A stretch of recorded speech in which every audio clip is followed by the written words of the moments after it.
Hi, everyone. It's me, Tim. And today I not only want to talk about issues that come up in game development, but how to fix them.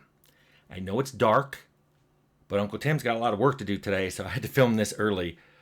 Dawn is still about, 20 minutes away. So I've talked about a lot of issues on this channel. I've some that generated a great deal of comments and conflicting comments. Things about work-life balance and crunch, stuff about team size, project length, the video I made on game developer caution.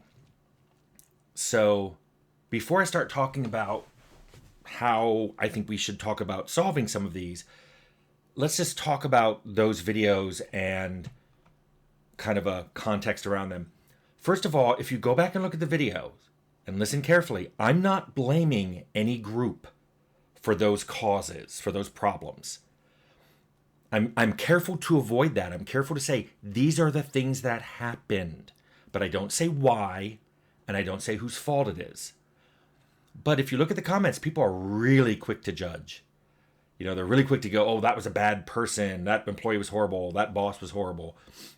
Let me just tell you this. There are some people I've worked with who think I'm great to work with and want to work with me again. There are some people who think I'm awful to work with and I'm the perfect example of a bad boss and they never want to work with me again. So who's right? Maybe they're both right. For some of you, I think I would be great. You would love working with me. We'd have fun and we'd make a great game. Others, you would probably think I'm awful. You'd be like, oh my God, he's terrible. He never stops coming at you with ideas and he never gets me 5 seconds and he's awful to work for. I get it. This is, by the way, sometimes when people tell me they're looking for a new job and they want to switch companies, the advice I give them is based on them as much as it is any company they want to look at. But let me just say that I get it. I get why people feel this way because I have my own lens of how I view things. I like that word. It's a more recent word.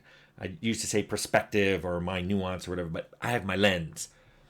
And if you watch some of my previous videos, you'll watch that I never assume when someone's bad at their job. I never assume anyone is feeling insecure about what they're doing. I really just talk about what people do. This was pointed out to me by somebody I used to work with in Interplay, and he reminded me of the racquetball story. We used to have a racquetball court at Interplay, and I used to play a lot of racquetball. I used to be pretty good at it, too. I was playing another Interplay employee, a friend of mine, and it wasn't going well for him. I think it was like 21. I won the first game like 21-6. And he got really mad. He said, my racket's horrible. This racket sucks. I hate it.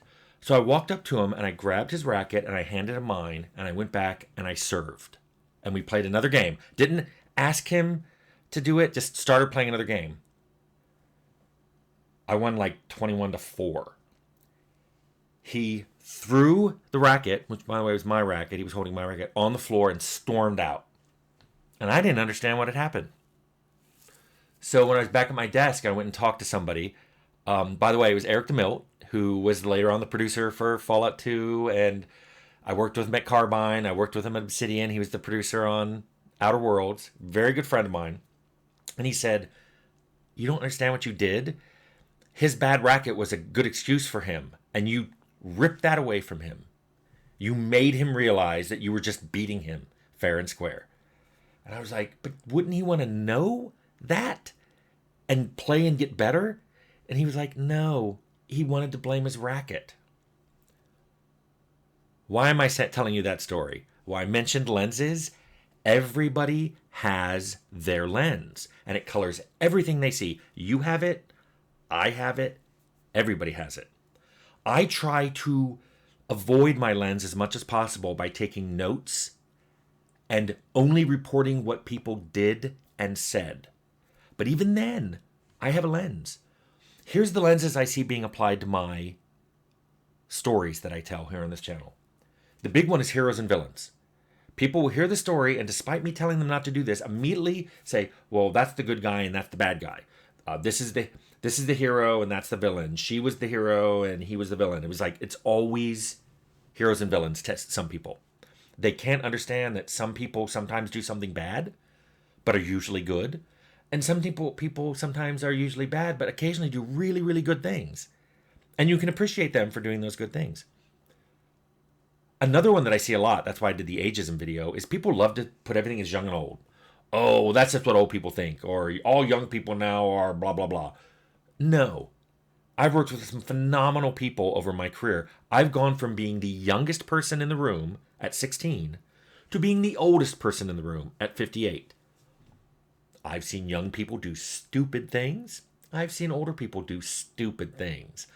I've seen projects, I want to say, saved and rescued by a young person having a brilliant idea.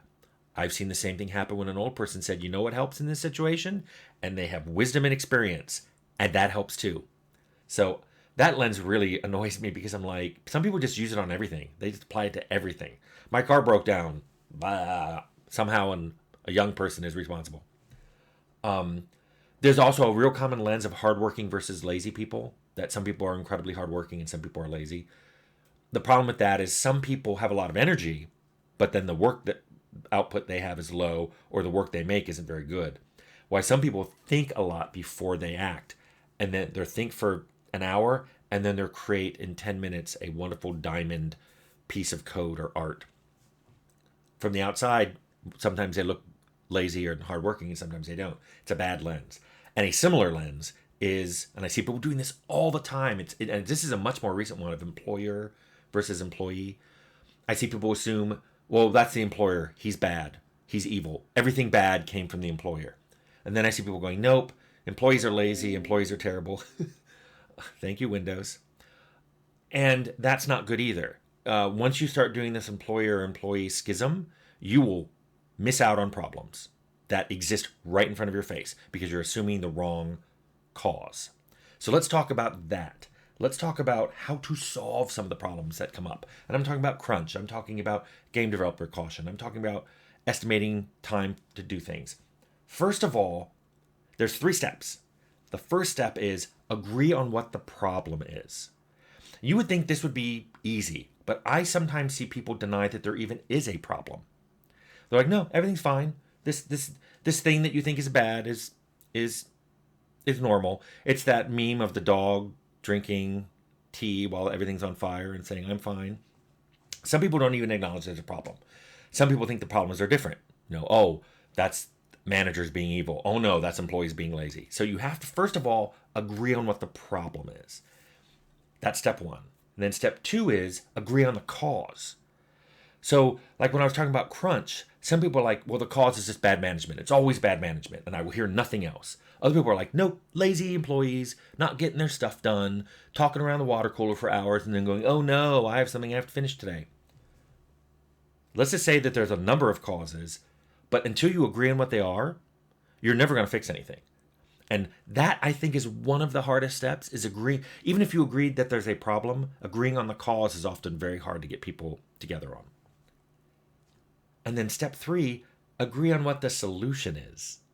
Some people will think, oh, we need more time. We need more people. We need more money. Actually, all those are probably money.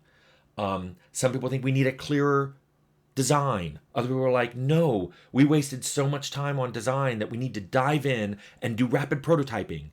And, people call it like rapid failure. Like make lots of little mini versions of the game until you get one that feels right and then expand out from there. Until you have people agree on what the solution is, you can agree on the problem and even agree on the cause. But if you don't agree on the solution, you're not going to fix anything. So those are the 3 big things. Agree on the problem, agree on the cause of the problem, agree on the solution. Now, I've pointed out a number of problems on this channel. And I've given my guesses as to the problems and a few ideas for the solutions. But guess what? As I pointed out, I have my lens too, and I'm leaving the industry. I'm backing out of it. You guys are going into it, or you're thinking about going into it, or you're just like looking at it. You have to figure these things out. These are on you now. I can give you this general advice, but you are going to have to figure out how to do these. My recommendation, and I've said this a lot, is take lots of notes. You will literally go back to some of your notes and go, I don't remember that. I don't remember saying that. I don't remember doing that. I didn't remember him doing that. I don't remember her saying that. Take lots of notes. Start now. But the other one thing is try not to be myopic. So to put it back into this lens connotation, try to step back sometimes from your lens. Try to at least be aware your lens is there. If you can't stop doing something, be at least aware that you're doing it. And of all things, try not to always assume that there is one thing that is the cause of all the problems you're seeing. I guarantee you nothing is that simple. There is no root cause to all the problems. There may be a big problem causing a lot of issues, but I guarantee you that sometimes the cause of the problem is something different than what you're thinking. So just kind of try to be open to that. Try to look at problems fresh. Try to see what other people think the problems are, because you might be wrong. And then talk to them about what they think the causes are and try to root out what the issues are that are there. Because sometimes there may be multiple causes. One person may think it's employees and one person may think it's employers, and you both may be right. Maybe those two groups are talking past each other. But I think if you, to sum up, because I know I'm talking a lot, if you agree on the problem and then agree on the cause and then agree on the solution, that will solve so many issues that are coming up now. And you can get there by taking a lot of notes and being aware of whatever perspective, whatever lens that you constantly seem to fall back on, and trying to at least view it from other perspectives, at least a little bit, to get a better view of what's going on. So that's the best advice I can give for game development and its problems. So I'm going to go back to design and code stories and solutions. But I wanted to do this just to get all that off my chest. Hope it helps.